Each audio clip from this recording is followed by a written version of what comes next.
धन्यवाद। डूंगरराम। धन्यवाद अध्यक्ष महोदय, आपने मुझे मांग संख्या 42 और 45 पर बोलने का अवसर दिया।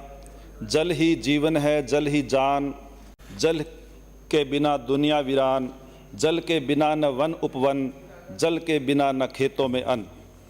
और आज जल पर बहुत बड़ी जल संसाधन पर चर्चा हो रही है और राजस्थान प्रदेश जो रेगिस्तान इलाका है उसके अंदर जल का कैसा महत्व है ये राजस्थान का व्यक्ति जानता है।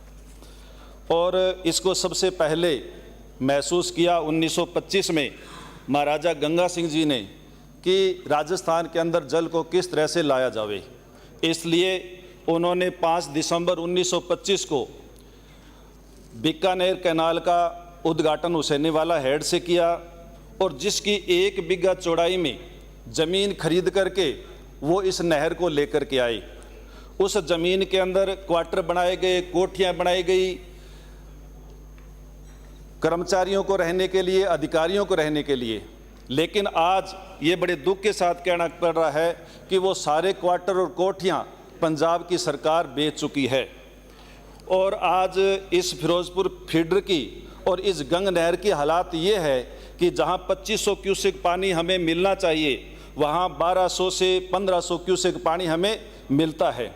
और उसमें भी 400 से 500 क्यूसेक पानी की छिजत बीच के अंदर सीपेज हो जाता है, चोरी हो जाती है और उसकी वजह से गंगानगर के किसानों को बहुत बड़ी परेशानी है वो झेलनी पड़ती है।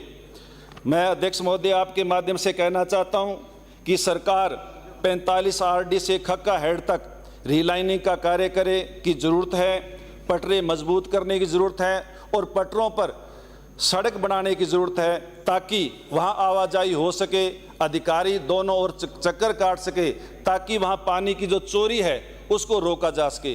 क्योंकि पंजाब के लोग बर्मे लगा करके और ऊपर से पाइपें लगा करके पानी की चोरी रात को करते हैं और वहाँ आने जाने का मोटरसाइकिल भी उस पटरी के ऊपर से नहीं निकल पाता है, इसलिए वहाँ के हमारे कर्मचारी और अधिकारी वहाँ जा नहीं पाते हैं। इसी के साथ मेरा ये भी आपसे निवेदन है कि गंग नहर के खालों के लिए जो 20-25 साल पुराने हैं उनको नया बनाने की ज़रूरत है। जो 10 करोड़ का बजट इस बजट भाषण के अंदर दिया गया है, 1 किलोमीटर खाला 10 से 12 लाख रुपए में बनता है और एक जो आउटलेट है उसकी लंबाई कम से कम 5 से 6 किलोमीटर होती है।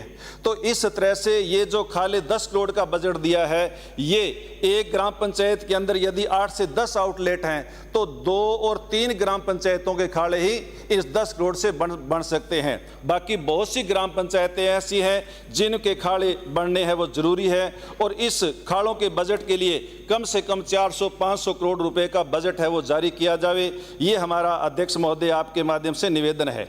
भाखड़ा नांगल बांध की नींव 1954 में रखी गई और धन्यवाद देना चाहूँगा उस टाइम के प्रधानमंत्री पंडित जवाहरलाल नेहरू को। उन्होंने कहा कि आधुनिक भारत का मंदिर ये भाखड़ा नांगल बांध है और उसकी भाखड़ा नहर के अंदर जिसकी 1700 क्यूसेक पानी जिसका बनता है, जिसको अभी मात्र 1200 क्यूसेक पानी ही अभी मिल पा रहा है।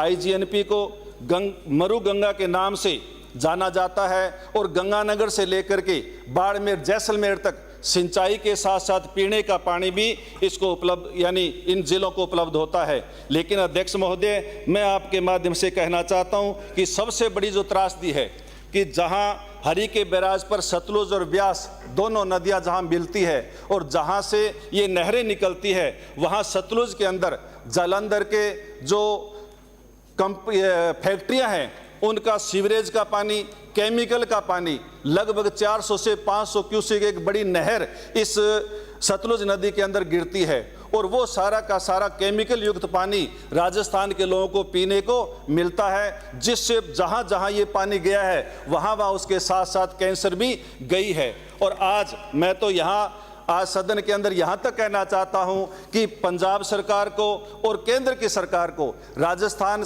की विधानसभा में प्रस्ताव पास करके दिया जावे कि जालंधर से जो सीवरेज का पानी, केमिकल युक्त पानी जो सतलुज नदी के अंदर गिरता है उसको रोका जावे और उसके अंदर जो एसटीपी सीवरेज ट्रीटमेंट प्लांट बने हुए हैं उनके रख रखाव की जरूरत है, उनको रख रखाव और काम करने की जरूरत है। अध्यक्ष महोदय, मैं ये भी कहना चाहूँगा कि यहाँ पानी बहुत बड़ा मुद्दा है और जिस मुद्दे को लेकर के आज यहाँ बहस हो रही है, लेकिन ज़्यादातर साथी अपना समय सिर्फ इसलिए गंवा रहे हैं कि पिछली सरकार ने ये नहीं किया, पिछली सरकार ने वो नहीं किया, पीछे नहीं किया। लेकिन मैं विपक्ष के सत्ता पक्ष के साथियों को ये भी बताना चाहता हूँ कि राजस्थान प्रदेश के अंदर 6 यानी शहीद यदि किसान हुए हैं तो 2005 और 6 के अंदर भारतीय जनता पार्टी की सरकार में हुए हैं, गरसाना रावला के अंदर और टोंक सोहेला के अंदर, और उनकी और कोई मांग नहीं थी, सिर्फ पानी की मांग को लेकर के धरना प्रदर्शन कर रहे थे,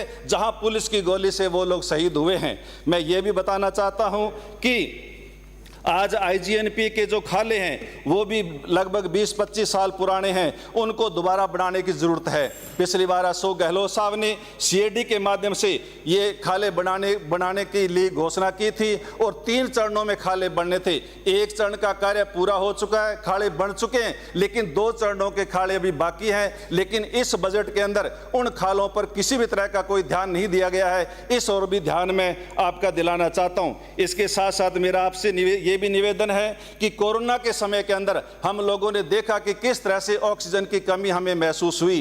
पूरे देश के अंदर जब मात्र 5-7 दिन गर्मी पड़ी तो हम लोगों ने देखा कि किस तरह से आज वन और पर्यावरण को बचाने की जरूरत है। राजस्थान प्रदेश के अंदर एक और जहां हम सोलर कंपनियों के को जो जमीनें दे रहे हैं और उनके साथ साथ खेजड़ियों का कटान सबसे ज्यादा यदि कोई कर रहा है तो ये सोलर कंपनियां कर रही हैं। विदेशों के अंदर अध्यक्ष महोदय आपके माध्यम से मैं बताना चाहता हूं कि इस तरह की व्यवस्थाएं हैं कि उन खेजड़ियों के और जो छोटे पौधे हैं उनके ऊपर थोड़ी सी ऊंचाई पर भी वो सोलर प्लांट है वो लगते हैं। उससे जो जीव जानवर हैं वो भी बचे रहेंगे, वनस्पति भी बची रहेगी, और यदि वो वनस्पति बची रहेगी तो आने वाली जो हमारा यानी जो वन और पर्यावरण है वो भी बचा रहेगा। और इसलिए जयमल सर के अंदर खेजड़ी काटने के खिलाफ बहुत सारे किसान है वो धरना प्रदर्शन भी कर रहे हैं, इसलिए उनकी मांग पर भी ध्यान दिया जावे। धन्यवाद। जय संविधान, जय भीम।